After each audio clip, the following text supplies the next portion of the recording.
या जो बाकी और श्रोतागण हैं जिनको टेक्निकल चीज़ें नहीं पता है, उनको ये चीज़ें समझ नहीं आएंगी और वो सेशन छोड़ना शुरू कर देंगे। अभी आज हम लोग डेटा कैप्चर फॉर्मेट, आंकड़ा संग्रह प्रपत्र को कैसे भरना है, उस पर ज़्यादा चर्चा कर रहे हैं। आप कहेंगे तो हम आपकी टेक्निकल सेशन एक अलग से कर देंगे। बहुत से प्रश्न मिड डे मील के बारे में पूछे गए हैं कि टोटल मील्स को कैसे कैलकुलेट करना है। आपने देख लिया होगा कि डीसीएफ में ये इंफॉर्मेशन अब हमें नहीं देनी है। इसी तरह कुछ साथियों ने ये पूछा है कि डाइस का डेटा कैप्चर फॉर्मेट हमें कैसे मिलेगा। ये आपको अपने सीआरसी और बीआरसी से मिलेगा और सॉफ्टवेयर के माध्यम से छपके आपको मिलेगा। क्या डीसीएफ में सब इंफॉर्मेशन लिखी हुई मिलेगी या हमें लिखनी है? साथियों, अगर नई स्कूल है तो आपको लिखनी पड़ेगी, केवल स्कूल का कोड और नाम आएगा, और स्कूल पहले से अगर डाइस में है तो उसकी जो कांस्टेंट इंफॉर्मेशन है वो सब भरी हुई आएगी। अदरवाइज आपको उसको भी चेक करना है और बाकी इंफॉर्मेशन आपको उसमें डालनी है। आपने पूछा है कि भाई रिपीटर्स और फेलियर में क्या फर्क है। फेलियर तो अब जैसे नवीन जी ने बताया अब है नहीं आरटी की वजह से, लेकिन कोई बच्चा फेल होता है तो जरूरी नहीं है कि वो रिपीट करे। रिपीटर वो है बच्चा जो सेम क्लास को रिपीट करेगा लेकिन अगले साल रिपीट करेगा। कॉल दीजिए, पूछिए गोपालगंज बिहार से।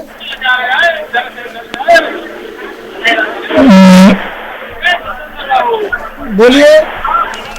हेलो। हाँ जी बोलिए। हाँ सर, सवाल मेरा सुना जाए। हेलो। हाँ जी बोलिए। सुन रहे हैं हम आपको सुन पाएंगे, आप अभी हमें नहीं सुन पाएंगे प्रश्नोत्तर के समय, अभी क्वेश्चन के समय आप बोलिए। गोपालगंज बिहार से बोल रहा हूँ। हाँ बोलिए। हाँ, मेरा प्रश्न है कॉलम नंबर 34 से संबंधित है, विद्यालय में स्टाफ की स्थिति से संबंधित है। हाँ जी पूछिए। सवाल यह है कि जब वो प्राथमिक स्कूल था, एक उदाहरण के तौर पर एक प्राथमिक स्कूल है जिसमें पहले 5 यूनिट हुआ करते थे। हाँ जी। उसके बाद उसमें कहा गया कि नहीं, यूनिट रिटायर होने के बाद खत्म हो जाएंगे। अच्छा। तो उसमें 3 यूनिट बताए गए। अच्छा। उसके बाद वो प्राथमिक विद्यालय उत्क्रमित हो गया तो उसमें 3 सीट आ गए। अच्छा। तो 3 और 3 6 हो गए। हाँ। अब ये बताएं मैं यूनिट कौन सा लिखूंगा? नहीं, 3 और 3 6 हो गए। मतलब देखिए, आपको प्रश्न नंबर 34 में आपका जो प्रश्न है विद्यालय में स्टाफ की स्थिति। हेलो, आप बोलो। आपका जो प्रश्न है विद्यालय में स्टाफ की स्थिति, प्रश्न नंबर 34, वहां पर आपको 34 कॉलम नंबर से है। हाँ, आप सुनिए। हाँ, विद्यालय में पहले प्राथमिक विद्यालय था, उसमें 5 यूनिट बताए गए थे। ठीक है। 2 रिटायर हो गए टीचर, तो उसमें बताया गया कि अब वो रिटायर होने के बाद 3 ही सीट रहेंगे, 2 खत्म हो गए। हाँ जी। उसके बाद वो प्राथमिक विद्यालय उत्क्रमित में बदल गया। ठीक है। उत्क्रमित में 3 सीट आ गए। ठीक है। तो क्या आज वो यूनिट 3 और 3 6 कहलाएंगे या पहले 5 यूनिट को लेकर के और 3 ये जोड़ करके 8 कहलाएंगे? नहीं, वो वहां पर 8 नहीं कहलाएंगे, वहां पर 6 कहलाएंगे। 6 इसलिए कहलाएंगे क्योंकि हम यहाँ पर पूछ रहे हैं कार्यरत संख्या, शिक्षकों की कार्यरत। सेंक्शन की पूछ रहा है। सेंक्शन तो आप आवाज कट के आ रही है। आप अब बंद कर दीजिए, मैं बोल रहा हूँ, आप सुनिए। वहां पर देखिए, स्वीकृत पद होता है जो गवर्नमेंट की तरफ से, राज्य की तरफ से आपके स्कूल लेवल के लिए स्वीकृत हुए, सैंक्शन हुए। अगर सैंक्शन 5 थे, उसके बाद उसमें से 5 टीचर पोजीशन भी थे, उसमें से 2 टीचर रिटायर हो गए, तो आपके पास सैंक्शन पद अभी भी 5 है, लेकिन इन पोजीशन 3 है। और उसके बाद ये प्राइमरी स्कूल अपग्रेड हो गया प्राइमरी विद अपर प्राइमरी में। अब 3 टीचर सैंक्शन हो गए अपर प्राइमरी के लिए, मतलब आपके पास सैंक्शन संख्या हो गई 8, लेकिन टीचर इन पोजीशन 3 प्राइमरी के लिए थे और 3 अपर प्राइमरी के लिए भी इन पोजीशन आ गए। तो आपके सैंक्शन पोजीशन 8 रहेगी और इन पोजीशन संख्या 3 रहेगी। Call waiting. Yes please. Yes दीजिए, कॉल दीजिए। पूछिए मेरठ से। हेलो। हाँ जी पूछिए। हाँ नमस्कार सर, मैं मेरठ से डिस्ट्रिक्ट कोऑर्डिनेटर बोल रहा हूँ सर। मेरी कुछ क्वेरीज हैं सर। हाँ जी बोलिए। जी मेरी कुछ क्वेरीज हैं सर। ये किसमें वर्ड यूज किया है, जन शिक्षा केंद्र? हाँ जी, नहीं ये जन शिक्षा केंद्र क्लस्टर रिसोर्स सेंटर है। आप अपने राज्य में हिंदी में इसको कुछ और बोलते हैं। ठीक है, थैंक यू। हमारे यहाँ पे ये मध्य प्रदेश में जन शिक्षा केंद्र कहा जाता है। जी। आप अपने राज्य में इसको कुछ और बोलते हैं। Call waiting Varanasi. Yes please. ठीक है सर। हाँ जी दीजिए, वाराणसी का दीजिए। अगली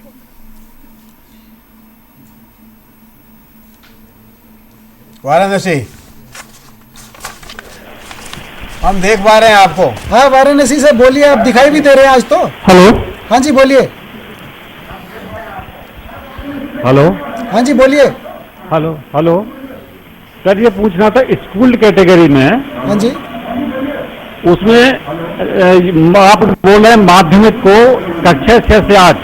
हाँ जी हेलो हाँ जी बोलिए, आप हम जो सुन रहे 6 हैं। से 8 है उसको आप माध्यमिक बोल रहे हैं, लेकिन हम लोग माध्यमिक बोलते हैं 9 से 9-10 वालों को। आप टर्मिनोलॉजी पे मत जाइए। अगर यहाँ पर माध्यमिक लिखा है, इसीलिए हमने साथ में आप देखेंगे 9 और 10 लिखा है।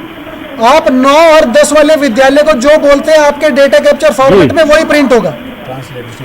यहाँ पे जो हमने ट्रांसलेट किया है ये अलग राज्य के हिंदी को लेकर किया है, वहाँ पर माध्यमिक कहा जाता है। कोड नंबर 4 किसको लिखे हैं? हाँ जी क्या कह रहे हो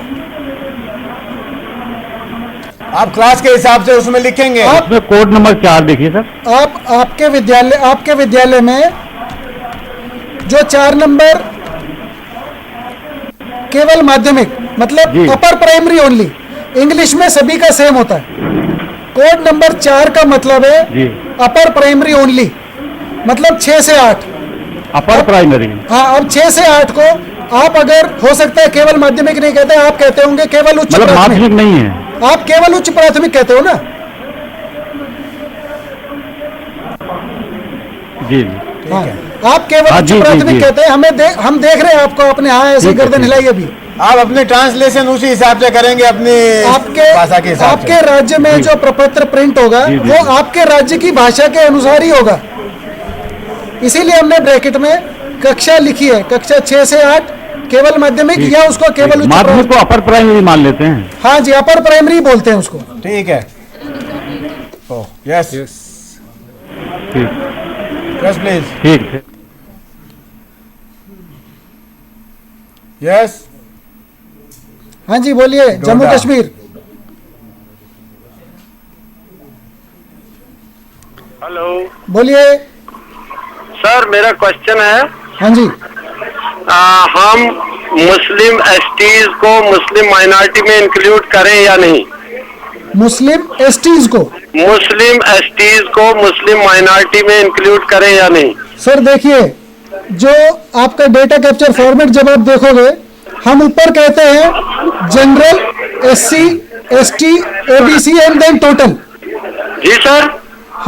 हम जब एनरोलमेंट मांगते हैं सोशल कैटेगरी वाइज, हम वहां पर मांगते हैं general, SC, ST, OBC and total. उस सर। टोटल में से आपने ऊपर जनरल, एससी, एसटी जितने बताए उसमें से सर। मुस्लिम्स कितने हैं, तो आप क्या करेंगे, वहां पे जो मुस्लिम एसटीज हैं उसको सर। आप पहले ऊपर टोटल में लेंगे एसटी में, उसके सर। बाद उस टोटल में से मुस्लिम्स कितने हैं वो नीचे बताएंगे टोटल के बाद। जी सर, ठीक है। Thank you. एक प्रश्न आया है हमारे पास में दमन एंड दीव से। वो कह रहे हैं साहब स्कूल के अंदर टॉयलेट्स और यूरिनल की व्यवस्था नहीं है, लेकिन हमें डीओ फोर्स कर रहे हैं कि वो उसमें लिख दे कि अवेलेबल है। हमारा आपसे ये कहना है कि आप कतई उनका कहना नहीं माने, और जो वास्तविक स्थिति स्कूल में है, अगर टॉयलेट अवेलेबल है तो अवेलेबल लिखें, नहीं है तो नहीं लिखें। और ये किसी के कहने से नहीं बढ़ सकते हैं। स्कूल के हेडमास्टर साहब आप हैं, रेस्पोंडेंट आप हैं। अगर व्यवस्था है तो आप लिखिए, है नहीं है तो मत लिखिए, हमारे स्कूल को नुकसान होगा। यहाँ पर इसीलिए हम सुबह से एक बात पर बहुत जोर दे रहे हैं। हमने सुबह से ये कहा है, आप जो प्रपत्र भरेंगे, आप जो डेटा कैप्चर फॉर्मेट भरेंगे, वो स्कूल रिकॉर्ड से देख के भरेंगे। आप डीईओ को बोलिए कि आप रिकॉर्ड में लिखवा दीजिए कि यहाँ पे टॉयलेट है, आप रिकॉर्ड देख के भरो। अब यहाँ पर कुछ और प्रश्न आए हुए हैं, जैसे एक मिनट मैं कर हाँ चलिए सर आप पढ़ो आप। एक दो प्रश्न और आए हैं, उसमें पूछा है कि मैनेजमेंट के पॉइंट नंबर 1 और 3 के बारे में विस्तार से बताया जाए। नवीन जी ने उसको पूरा बता दिया है। और एक मेरे साथी ने पूछा है कि टीचर्स कितनी डिटेल में क्यों इन्फॉर्मेशन लेते हैं। टीचर्स की इंफॉर्मेशन बहुत जरूरी है और सारे वेरिएबल्स जो इसमें लिखे गए हैं उसका कुछ ना कुछ यूज हो रहा है प्लान में, उसमें बहुत ज़्यादा इम्प्लीकेशंस है। तो ये बट जो स्कूल ऑलरेडी पहले यूडाइस से जुड़ा हुआ है उसके टीचर्स की इंफॉर्मेशन तो पहले से ही सब कुछ प्रिंट होके आ रही है। आपको केवल चेक करना है कि वो टीचर अभी स्कूल में है या दूसरे स्कूल में चले गए, और कुछ इंफॉर्मेशन अगर सही नहीं है तो उसको ठीक कर ली जाए। यस प्लीज दीजिए।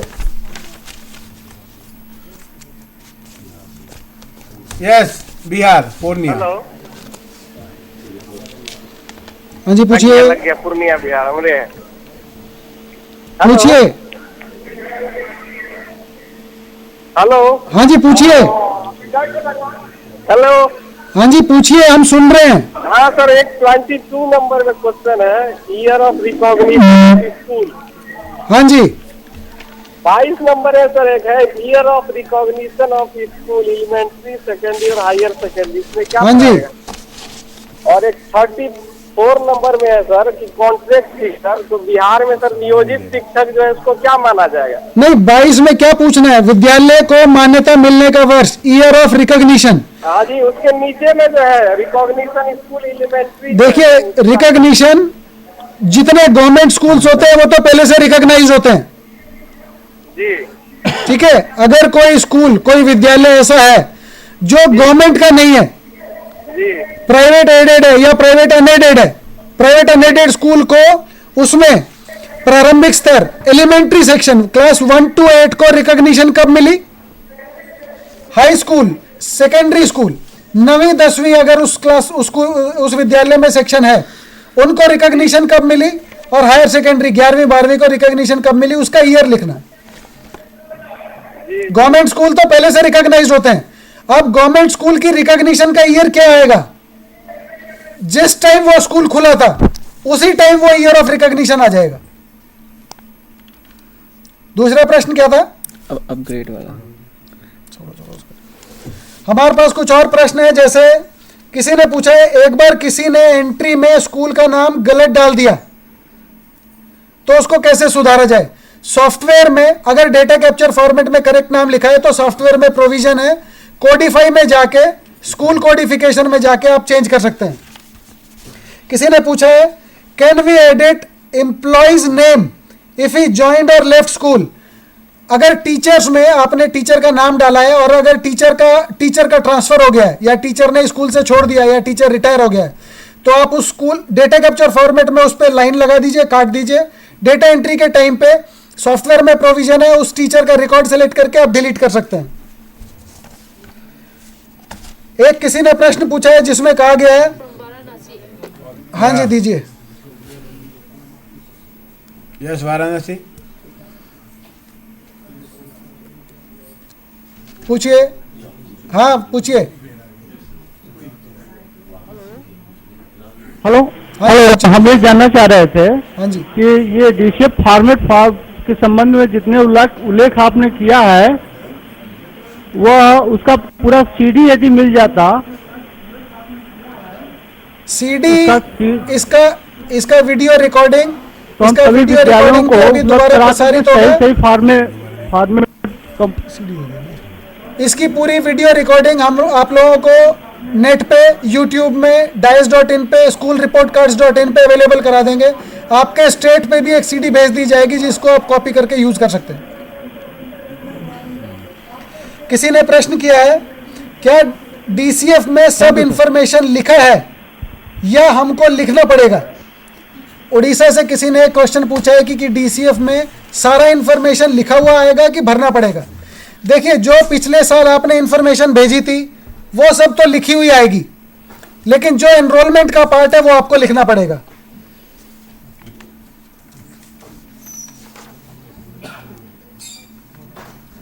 इसमें एक और प्रश्न है किसी का, अभिवंचित वर्ग में कौन कौन से लोग आते हैं?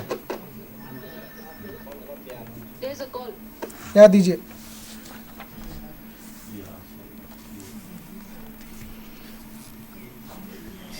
हाँ सर, हेलो। हाँ पूछिए। हेलो। हाँ जी पूछिए। हाँ सर, मैं शिवर बिहार से बोल रहा हूँ। हाँ जी। हेलो। हाँ जी पूछिए, हम सुन रहे हैं।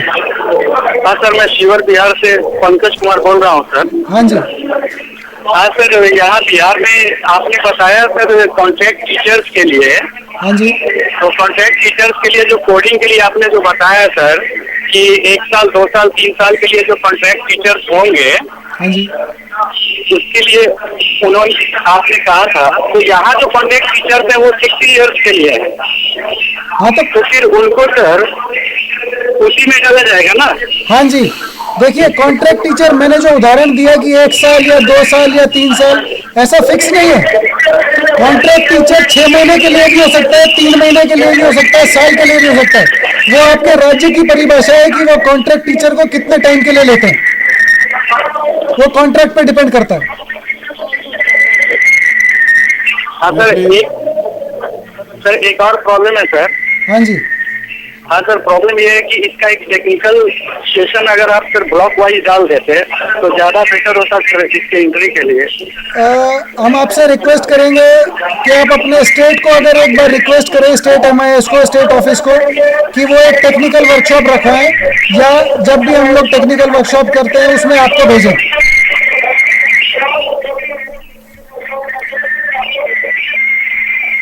ठीक है।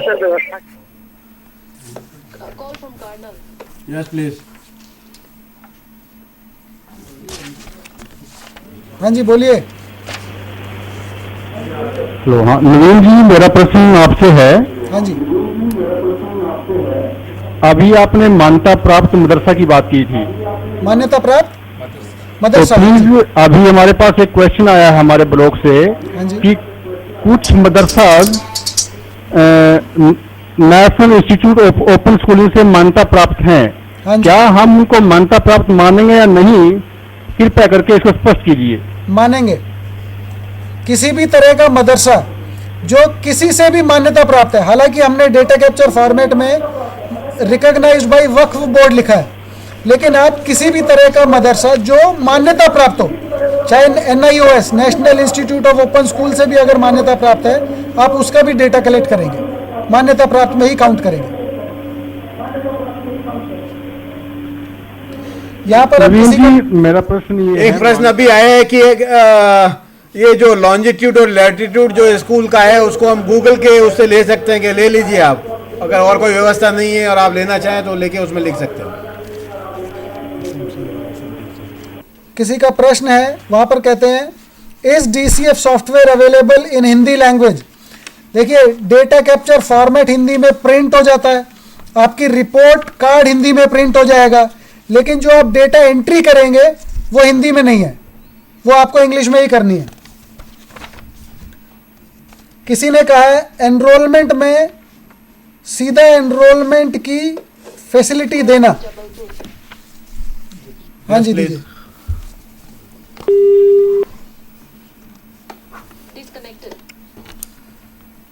किसी ने पूछा है if some information is entered wrong how to correct it. अगर किसी ने डेटा एंट्री में गलती कर दी है तो उसको कैसे करेक्ट कर सकते हैं। आप पिछले साल का डेटा करेक्ट नहीं कर सकते हैं। अगर 2013-14 के लिए आप सॉफ्टवेयर यूज कर रहे हैं तो आप 2012-13 का डेटा चेंज नहीं कर पाएंगे। आप 2013-14 में जिस कॉलम में आपने गलती की है, अगर डेटा कैप्चर फॉर्मेट में वो चेंज होके आया है तो आप उस डेटा को करेक्ट कर सकते हैं। उस कॉलम पे जाइए और डेटा चेंज करने की फैसिलिटी है, ऑटोमेटिक सेव हो जाएगा जैसे ही आप नेक्स्ट स्क्रीन या प्रीवियस स्क्रीन पे जाएंगे। किसी का क्वेश्चन है, उसमें लिखा है मेरा क्वेश्चन सॉफ्टवेयर रिलेटेड है, आप ऐसा सॉफ्टवेयर में प्रावधान रखें कि अननेसेसरी एंट्रीज स्किप हो जाएं। प्राइवेट स्कूल के केस में जैसे मिड डे मील, हम लोग अपनी तरफ से अब की बार भी हर बार पूरी कोशिश करते हैं कि जो एप्लीकेबल कॉलम्स प्राइमरी के लिए वो प्राइमरी के लिए आए, जो अपर प्राइमरी के लिए वो अपर प्राइमरी के लिए आए। जैसे MDM है वो प्राइवेट स्कूलों के लिए नहीं आए। हम लोग और कोशिश करेंगे अब की बार सॉफ्टवेयर को और सुधारने की और ज़्यादा वैलिडेशंस लगाने की।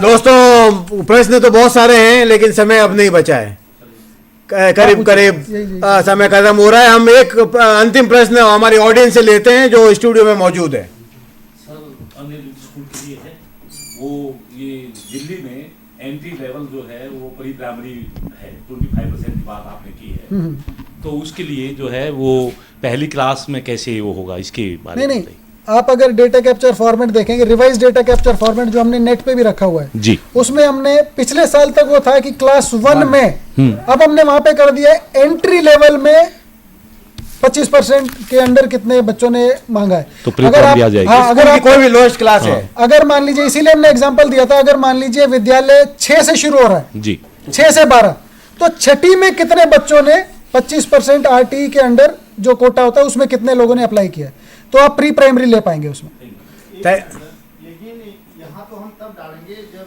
इसमें स्कूल कैटेगरी में नर्सरी कहीं पर यूज हुआ हो। जरूरत नहीं है उससे, लोएस्ट क्लास नर्सरी कहीं नहीं है, उससे जरूरत नहीं है ना, तो वहाँ पर हम नर्सरी कैसे डालेंगे फिर तब? क्यों, प्राइमरी का डेटा एनरोलमेंट बाय कास्ट में लेते हैं ना, वहाँ प्राइमरी है, देखो आप कॉलम एनरोलमेंट बाय कास्ट में प्राइमरी का कॉलम है gender wise boys and girls. नहीं, प्राइमरी नहीं, मैं नर्सरी की बात कर रहा हूँ, एंट्री लेवल नर्सरी है।